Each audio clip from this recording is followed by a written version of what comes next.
and welcome to the Sports Podcast, the only sports comedy podcast that's being recorded in this apartment at this time in Los Angeles.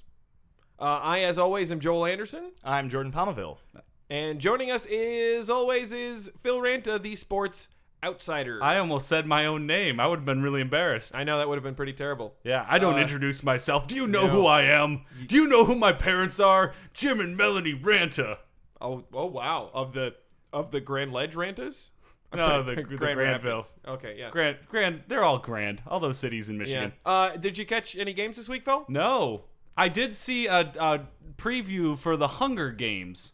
What? The what? It's a movie about sports, apparently. No, it's not. It's not a game. No, but I think it's like a sequel to Moneyball. I mean, there's college football, there's pro football, baseball.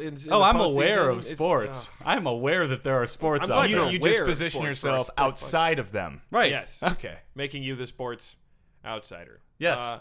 Well, why don't we move right along, folks, to headlines? Well, and this would be a great time to fill you in because in the United States of America, NFL is king, and Kings play on Monday night. Yes. And the Detroit Lions are sitting at 5-0 after beating the Chicago Bears. Yes, they are. You could say they're the kings of the jungle.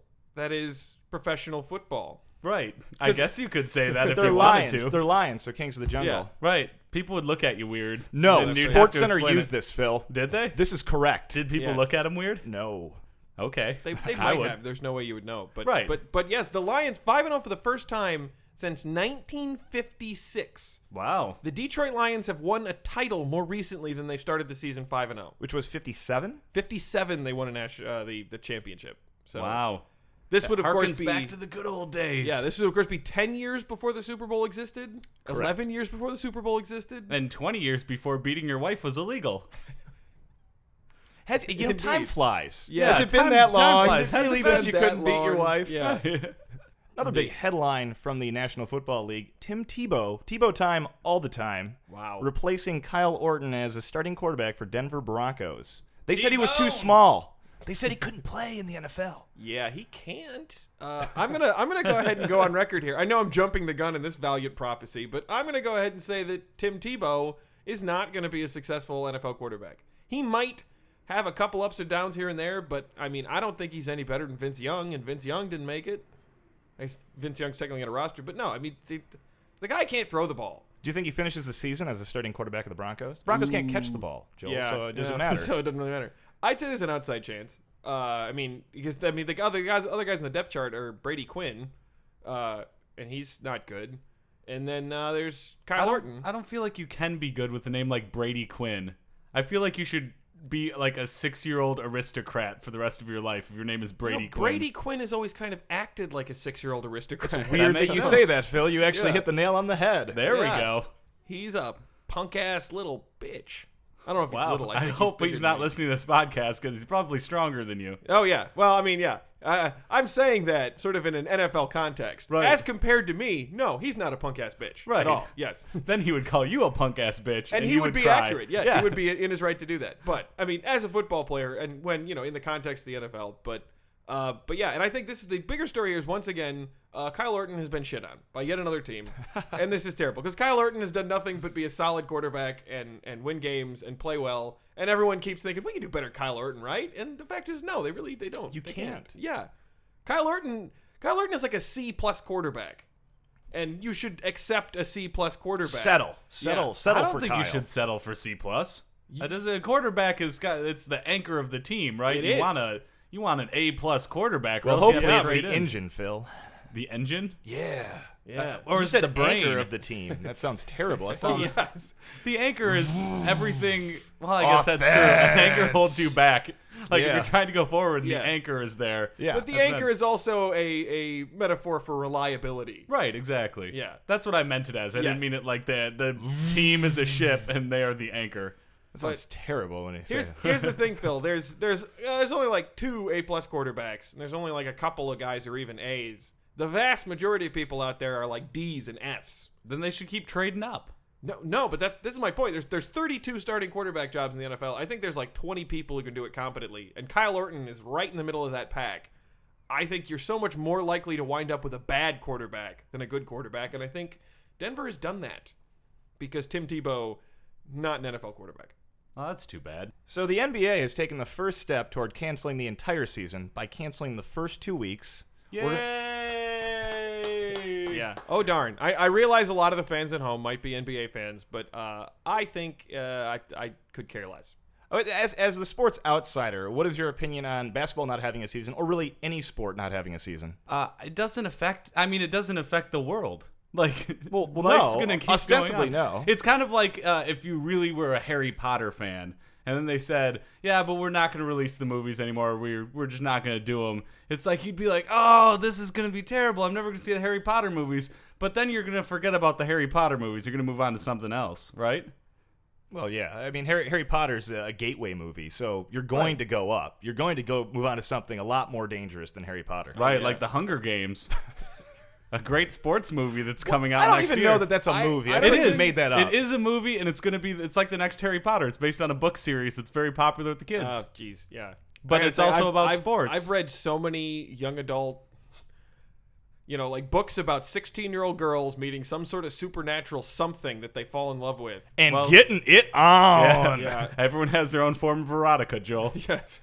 We're missing some marquee matchups in the first 100 games. The Dallas Mavericks versus the Chicago Bulls, and the Miami Heat versus somebody. I don't know. Yeah, I doesn't guess. really matter. Yeah. Their own ego. Yeah. I actually feel worse for the bar owners that own bars around stadiums. I was going to say, when you say it doesn't affect the world, like there is some economic activity that's going to be down, in the areas surrounding games. People who sell T-shirts, people who have bars, restaurants, that sort of thing that count on 41 days of 20,000 people coming down and spending money. Yeah, that makes me sad. The games itself, they'll show more reruns of My Name is Earl. Which, I mean, if they showed more of those, I wouldn't watch basketball in the first place. Right, exactly. I want more Earl. And I wonder if the NBA can just, say, call shenanigans on themselves, be like, okay, we're canceling the season. We're still having the playoffs. We'll pick the teams. Don't worry about it.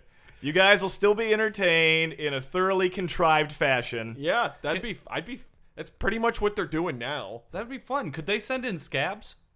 Like, just bring in other basketball players who are just like... Well, they could. That sounds really... No one would tune into that, though. I think it would be great if they just brought in a whole bunch of scabs who were just like... It'd be like the Mighty Ducks, only with every single team. Nobody watches women's basketball. Nobody's going to watch... Well, nobody watches women's basketball because they're women. I hate to say it. It's not based on their skill. It's because they're women. But if you brought, like, this guy's the street baller. We found him, like, just hustling for money down at the park. And this guy's a cowboy. And he's been playing basketball in his barn. You're casting a movie now. This is Hunger Games, isn't it? This is the plot of Hunger Games, is what you're saying. It is the plot of Hunger Games, yes. God damn it, Phil. And then they all play basketball because they're scabs. You keep changing the name of this pitch and then trying to work it in over and over again. What I'm saying, guys, is that there should be a movie called Hunger Games.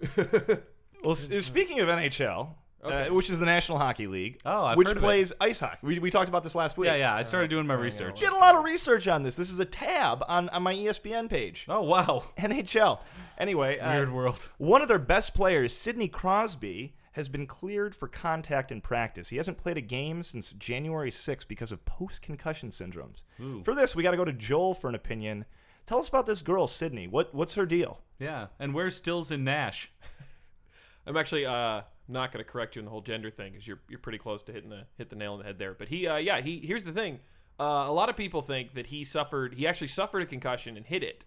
That he got hit in the head and didn't stay out long enough, came back too soon, suffered a second concussion. And the second concussion, immediately after the first concussion, is really bad.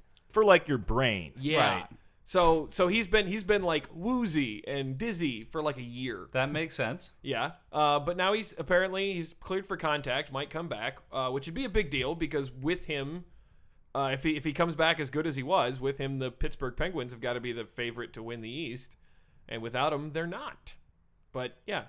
I mean, he's a whiny little punk. But Wait, whoa, Joel, you've been insulting a lot of professional athletes, but if you had a second concussion and... Oh, no, this isn't about whiny? This isn't about the whiny. Oh, the way before that. I love he was how you a whiny say little whiny. whiny. You make sure to hit that H. Whiny. Terrible playoff beard, too. Don't try. Yeah, he's got if you can't no grow one. beard. If you can't grow one, he's don't. Extremely overrated.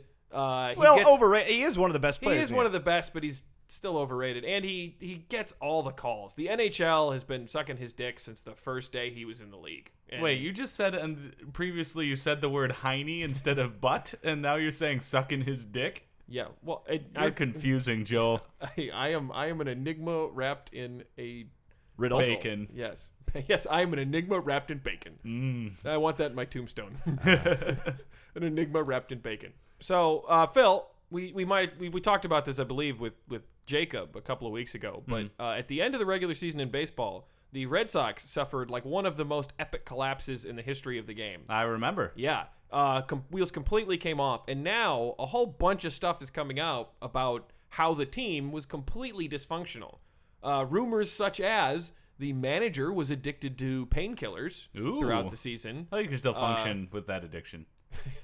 Apparently. So moving on. Yeah. But also might have been, apparently had some sort of marital trouble. That might have been distracting him. But the bigger one is that 3 pitchers and a 4th would join him occasionally, but John Lester and Josh Beckett and John Lackey apparently would spend their off days when they weren't pitching sitting in the clubhouse drinking beer and eating fried chicken. Yeah, I like that. That's why I want to be a professional athlete, because it's all the greasy food you can eat. Yeah. Well, here's the thing. If you're talking about Beckett and Lester, probably not that big a deal, you know? I mean, they probably shouldn't be drinking in the clubhouse, but they were pitching pretty well. John Lackey, though, was really bad. Why? Is he their running back? Really bad. Why? No, as a baseball player, you don't pitcher. need... Oh. Well, but like as a baseball player, you don't need to be in shape. You need to be strong. You need to be in a kind of shape. You need to be in baseball shape. I agree. You can be a little tubby, you know? You don't necessarily have to be able to run, you know, a 10K. Right. But you got to be strong. And John Lackey, I think, clearly looked not in baseball shape for most of the season. That's the other thing, is apparently these guys kind of started to mail it in their conditioning programs. And it was pretty much the starting pitching that doomed the team for the whole season, and then in the final. Not the whole season, down the stretch, I would say. Down the stretch especially, but it was pretty bad for the whole season. What did John Lackey ended up over 6.5 for his ERA. John Lackey's pretty terrible. John Lackey's pretty terrible. Under contract for 3 more years and $45 million. Good for him. Have you ever tried to do anything after eating fried chicken in a day? That is like good night. Like, you're done after you have fried chicken.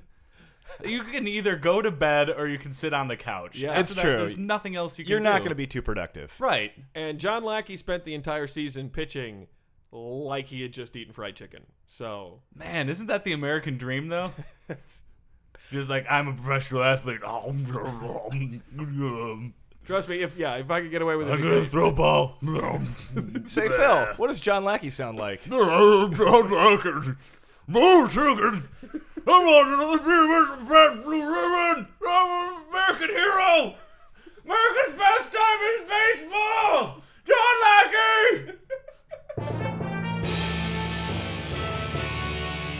The Sports podcast now brings you scenes from the new director's cut of the popular 1993 baseball movie, The Sandlot. You mean to tell me that you went home and swiped a ball that was signed by Babe Ruth and you brought it out here and actually played with it? Actually played with it?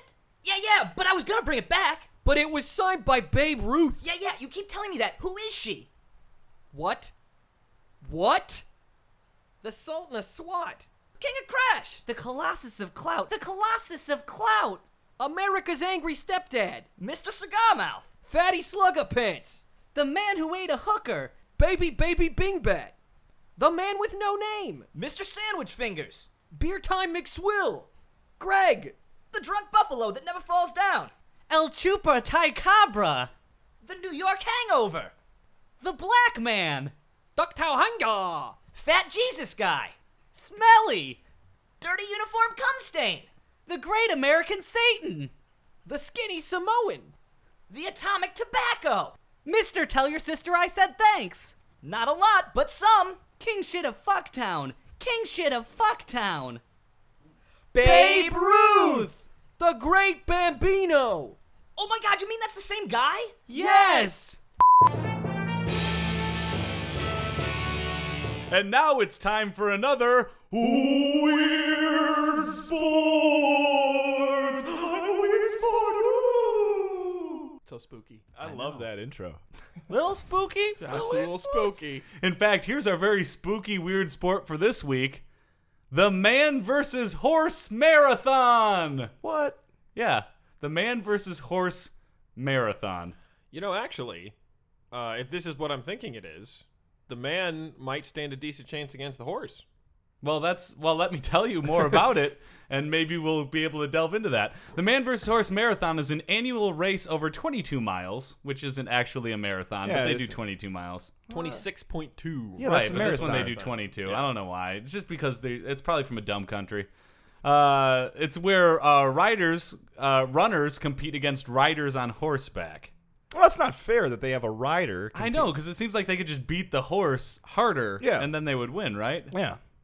But not true. The race, which is technically not a marathon, as it says now, does not meet the requisite distance, blah, blah, blah, blah, blah. It takes place in the Welsh town of Llantryd Wells. Llanwrtyd. That's too many consonants You got it in a row. right the first time. Absolutely. Not a real town. Not a real town. Llantryd. It's Welsh. It doesn't matter. WRTYD. I'll come in a row in that word. It's the Welsh. That's way too many consonants. But let me go back. I digress. This isn't a podcast about spelling. Idea. Oh my God. I think we found our new podcast. The Grammar podcast. It's a great idea. That actually is. That's not too bad. That's something. Yeah. Join us next week. Jordan just couldn't put together the words. As- He doesn't yeah, know no. enough grammar. As- Everybody forget about that. The next time they have the National Spelling Bee, we're doing a sketch. All right, well, let's delve into it. The event started in 1980 when local landlord Gordon Green, a guy named Gordon Green lived in a place called Llantryd Wells. They could have just named it Gordon Green Wells. People would be able to. Then it sounds like an assassin. Yeah. He overheard a discussion between two men in his pub, of course. One man suggested that there was, over a significant distance across country, man was equal to any horse. So Green decided that the first challenge should be in full public view and organized the first event. So it was a bar bet. It's a bar bet sport. I'm like Yeah. this. It's kind of like being like, I bet that I can bang Britney Spears now that she's less popular. It's like, fuck you. And then they start doing a yearly competition where you try to do that.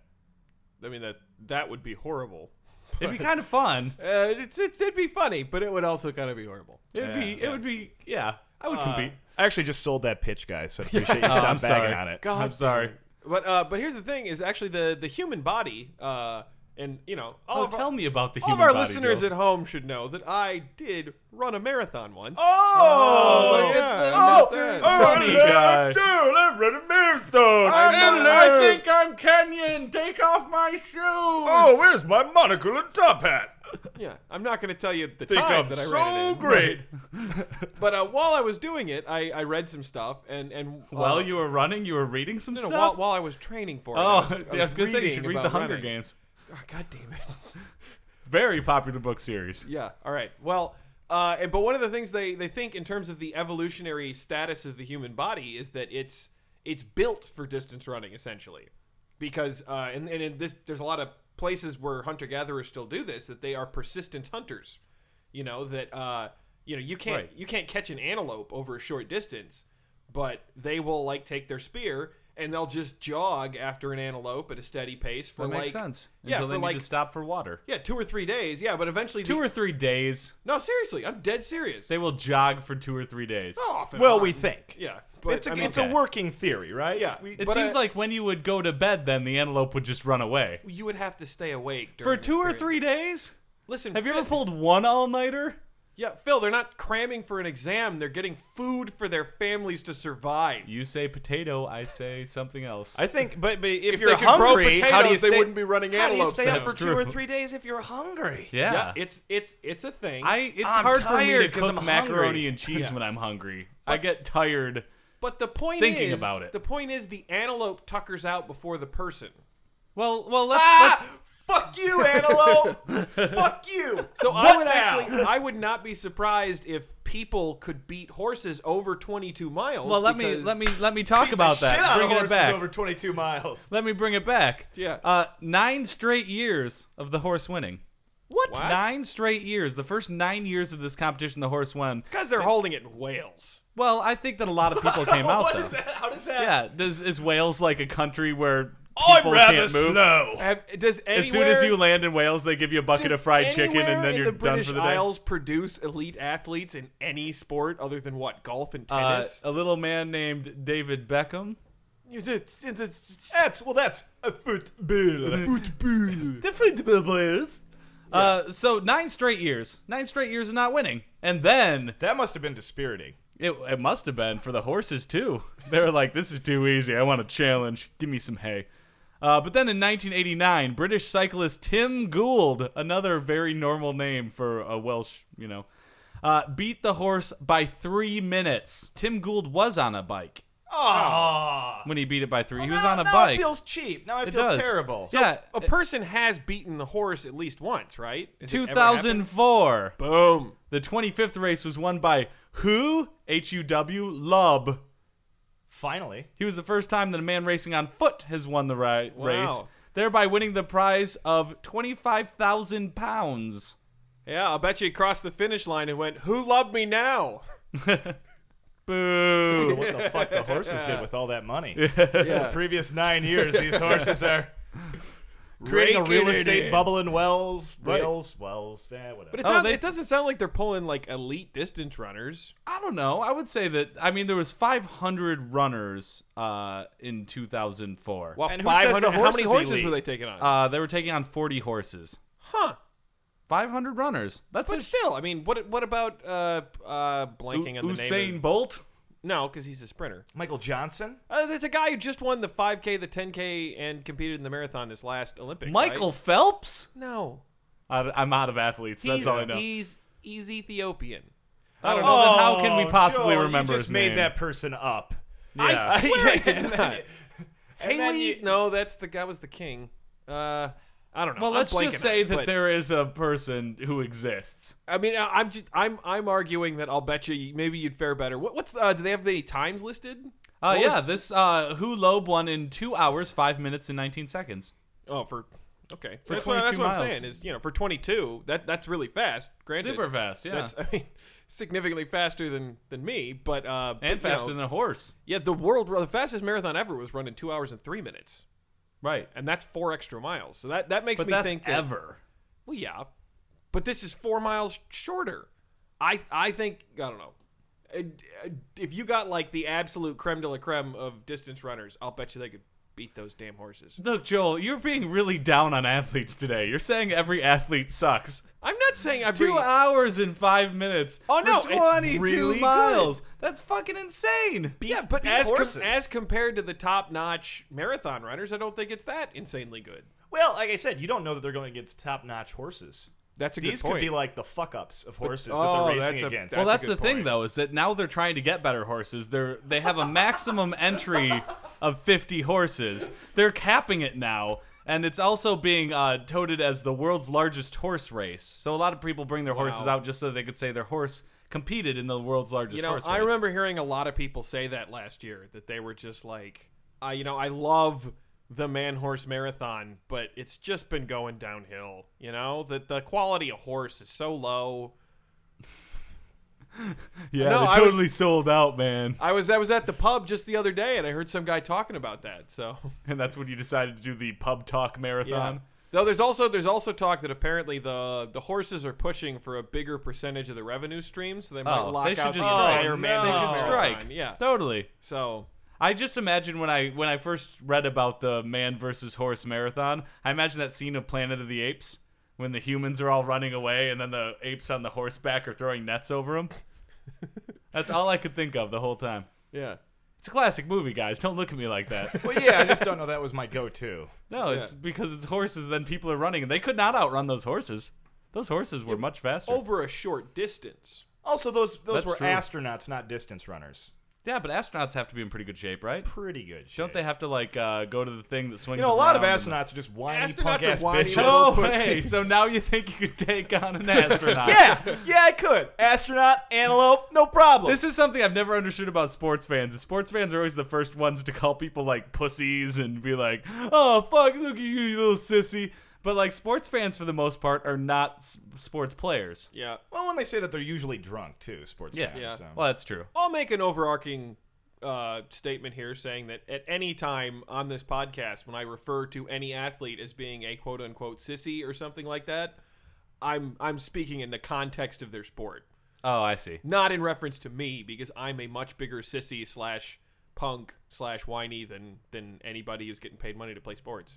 Except for Sidney Crosby. I bet I could find a horse that's a bigger sissy than you. The competition's on!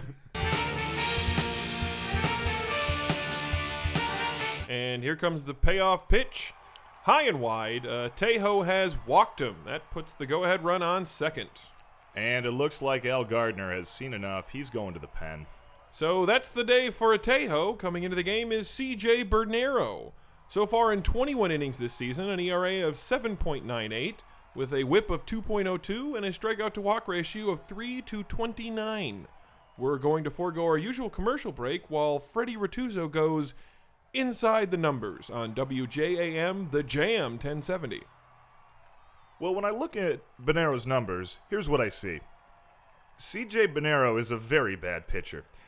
The 7.98 ERA is fairly obvious to anyone who has seen him pitch, but I think when you look past the classic stats like ERA, wins and losses, strikeouts, and dig deeper into the sabermetrics, you'll find that each and every stat you look at tells the same story. C.J. Bonero is a very bad pitcher. Interesting. So is this a case where the stats don't lie? They do not, Jimmy. Anyone who has actually played the game knows that you can't just look at stats. You have to consider the intangibles, and when you're looking at those intangibles, there's a clear picture that emerges. Bonero is a very bad pitcher. Every time he takes the mound, you can feel an air of unease that hangs thick over the stadium. Everyone can immediately feel that we're about to lose the ballgame, and it's obvious why. So why, if he's so clearly unable to get outs, has Gardner gone to him so often? 30 appearances so far this year. Simply, Jimmy, desperation. Years of horrific mismanagement in our farm system by a simple-minded general manager who, as I discovered during his 5th and final season, couldn't do long division. We have an extremely shallow pool of talent to draw upon. Coming into a season, though, no piece of this team was so clearly going to cost this team the game as the bullpen. But in what's likely the worst bullpen in baseball, Bonero is clearly the worst pitcher. This is really the only team that a pitcher of his caliber could even dream of making. So, in a tie game with the go-ahead runner on second, very bad pitcher C.J. Bernero takes the mound. Manager Al Gardner, sweating profusely now, is visibly uncomfortable. If Major League Baseball hadn't made it illegal to smoke in the dugout, I'm sure Gardner would be sucking them down right now. Normally, Gardner would try to limit the damage by putting Bonero into games that are already out of reach. However, in this case, Gardner has made the bold but ill-advised decision to put Bonero into a close game. Seems like he's pursuing the lefty-on-lefty matchup that should benefit the pitcher. Absolutely. Now, normally, your situational lefty has the advantage in this sort of late-game matchup. Bernero makes his first offering, and it's low and away, ball one. However, in this case, Gardner's going with conventional wisdom in a situation where it simply does not apply. Bonero is a very bad pitcher, and Cabrera is a very good hitter. Bernero shakes and deals. Curveball in the dirt, ball two. This is a pretty typical Bonero at-bat. It's not clear that Bonero can find the plate with anything other than his fastball, his worst pitch. He'll try to nibble at the corners, miss, and put himself behind in the count. Here's the pitch, and that's a fastball, high and wide, ball three. Yup. Normally, any batter would be taking at this point, but Bonero is predictable enough that I think Cabrera will have the green light in this situation. I'm going to go ahead and say this next pitch will probably be a home run. And there you have it. Now, normally, partner, when someone calls a home run like that, it would be really impressive. But to be honest, I was thinking the exact same thing. We all were, Jimmy. We all were. And I think in his heart of hearts, Gardner probably knew this was a bad idea. But the options are limited. Still a terrible move that cost us the game. Everyone in the stadium knew this was about to happen, and Gardner did it anyway. And Gardner is headed to the mound with a quick gait and a really nasty scowl. Looks like that will be the day for C.J. Bernero. His failure surprised no one. That's because C.J. Bonero is a really bad pitcher. We'll be right back after these messages. All right, we're wrapping up the sports podcast. But first, before we go away, that's an odd thing to say. Well worded. Yes. Perfect. I can't wait for that grammar podcast. Mr. Radio, Jordan Pomaville. But for reals, guys. Yeah. Valiant Prophecies. Valiant Prophecies. Let's look at the NFL first, because football is king. Sure. Yeah. You got the Lions, 5-0, versus the 49ers, 4-1. Phil. Criminy. A little known fact, 49 is a bigger number than 5, so I've got to go with the 49ers. Solid reasoning. Joel. Here's the thing. How many teams in the history of the NFL do you think have been down at the halftime 3 games in a row and rallied to win all 3 of those games? 12. 1. 1 is correct, and it's the 2011 Detroit Lions. Don't like that they're playing from behind. I do think it's a good team. I'm going to pick the Lions. I'm also going to pick the Lions. I'm not 110% sold in the 49ers. Yeah? Good? Not that good. Yeah. It's hard to believe that they'd be that good. All right, got another one here. Dallas Cowboys, 2-2 at the New England Patriots, who are 4-1. Ooh. Gillette Stadium. Oh, I think. sellouts. No, I hate when stadiums are named things like Gillette. I'm going to go with the Patriots because I don't care. Thanks, Even though Phil. you hate their stadium That's name? why. Yeah. I'm so angry that they're called Gillette Stadium that I just Yes. I don't want to deal with it. I am tempted to pick the Cowboys. I think the Cowboys could definitely win that game, but the Patriots are really good at home. They're probably going to win. I'm going to also go with the Patriots. Yeah. Cowboy, the New England defense, not that great. Cowboy offense, not that great, right? No, the Cowboy offense, I think, will score some points. They're no antelope. All right, college football. Okay. You have Arizona, number 18, traveling up to Oregon, number 9. Arizona or Arizona State? Let's get the fact checker. Fact checker! This just in Arizona State. 2 different places or same place. More at 11. It's actually Arizona State, Joel. Oh, Traveling. Arizona State, 5-1, traveling to Oregon, number 9, 4-1. Oregon's coming off a bye week, I believe. Yeah. Oh, no, they're not because fuck! bucket. Jordan, you are just full of wrong today. You are knee deep in your own wrongness. No, who is it? Their big running back hurt his arm. LaMichael James? LaMichael James is an elbow injury and might play, might not. I don't know yet. All right, well, we'll start with you this time, Joel. Who do you like Okay, in this game? I'm still going with Oregon. I don't think either Arizona or Arizona State ever has a good team. Okay, Phil? I'm going to go with Arizona State. I think they're way better than Arizona, and the two should not be mistaken for each other. Well, it's your opinion. No, it's my fact. Whatever. I'm going to go Oregon Ducks. They're playing at home. Autzon's a tough place to play at. And, also not sold on Arizona or Arizona State. Yeah. Next game on the docket, you got the Oklahoma State Cowboys. Number 6 in the country at Texas. The Longhorns, number 22. At Texas. At Texas. In Austin. In Austin. If there's one thing that I've learned, it's that Cowboys always win over the Longhorns eventually. I've been to enough rodeo matches. It's kind of like the Hunger Games if you think about it. Come like, on. If you don't know, the kids are kind of like the antelope, and then the bad guys are kind of like the. I'm going to say Cowboys. Watch Hunger Games in theaters. Jesus during Christ. 2012. I hate this podcast. I'm pledging for curtain jerks. Yeah. I'm leaving. I am also picking the Cowboys, but because I think they're a better team than Texas. Me too. I'm going to go Oklahoma State. I think they're the real deal this year. Yeah, they've really been knocking do. on the door for the last few years. I think they might have finally. T. Boone Pickens gave him some money. Said, Yeah. go buy yourself some new Love jerseys, that guys. name. Love that name. That is a pretty awesome name. D-Boom Big. And the big matchup. This is actually probably one of the biggest matchups in college football this weekend. Noon, Eastern Time, Whoa. Spartan Stadium in East Lansing. Number 11, Michigan, traveling to number 22, Michigan State. Big game. Big game. This is potentially for the control of the Legends division of the Big Ten. Wow, that's great. I'm gonna have to go with University of Michigan on this one. I think they're a stronger team. I think they always have been. And I think they're going to come out with some vim and vigor. Both. Like that. Okay, Joel.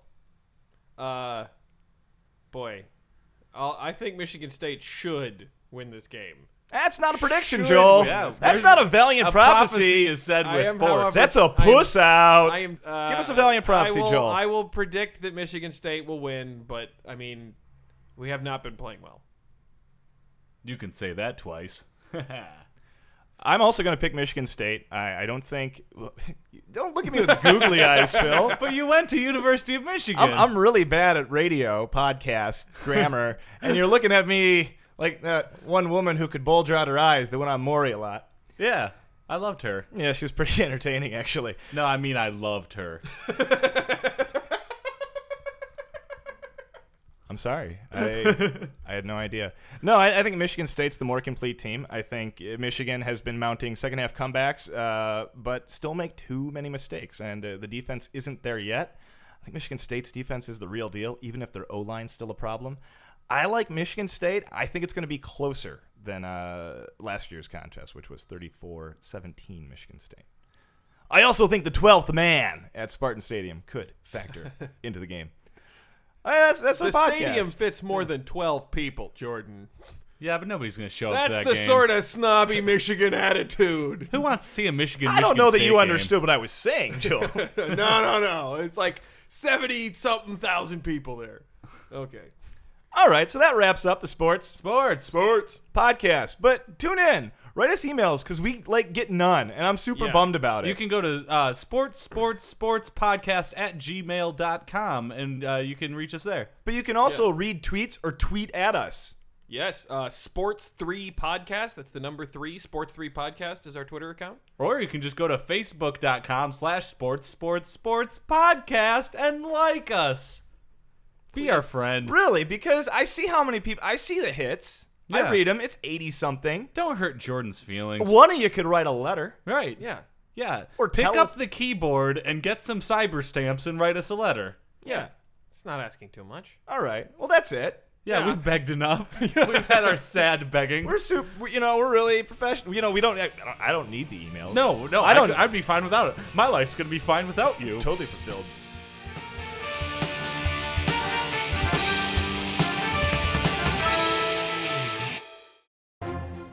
For more funny stuff for your eyes and ears, go to comedypodcastnetwork.com.